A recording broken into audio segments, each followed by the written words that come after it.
बिस्मिल्लाहिर्रहमानिर्रहीम। इय्याका नअब्दु व इय्याका नस्तईन।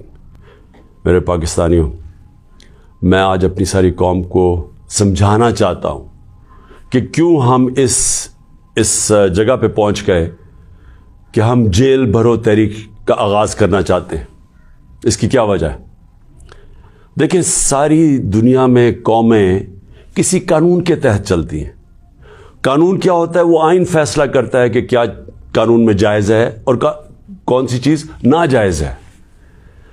जब से ये इम्पोर्टेड हुकूमत आई है, इस मुल्क के आइन और कानून की धज्जियां उड़ाई गई हैं। हालात ये हैं कि अदालतों की भी बातें, उनके अहकामात ना पुलिस सुनती है, ना ये रियासत सुनती है। मैं आपको मिसाल देता हूं कि अभी हाल ही में जब ये इम्पोर्टेड हुकूमत भाग रही थी इस्लामाबाद के लोकल गवर्नमेंट इलेक्शन से, तो अदालत ने कहा कि फौरी तौर पे डेट दो, बल्कि उन्होंने तो कहा कि 48 घंटे में करवाओ। अभी तक कोई महीना होने लगा है तकरीबन, अभी तक इलेक्शंस नहीं हुए।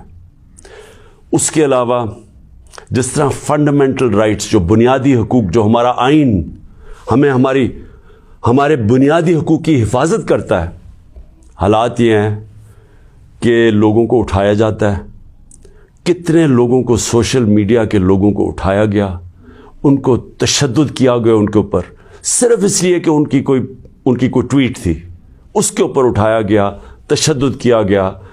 अभी तक कई ऐसे लोग हैं जिन्होंने जिस तरह का तशद्दुद किया गया, अभी तक उनका ज़हनी तवाज़ुन ठीक नहीं हुआ।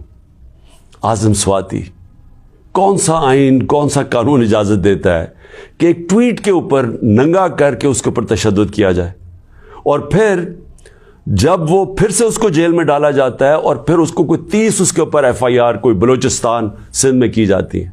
शेख रशीद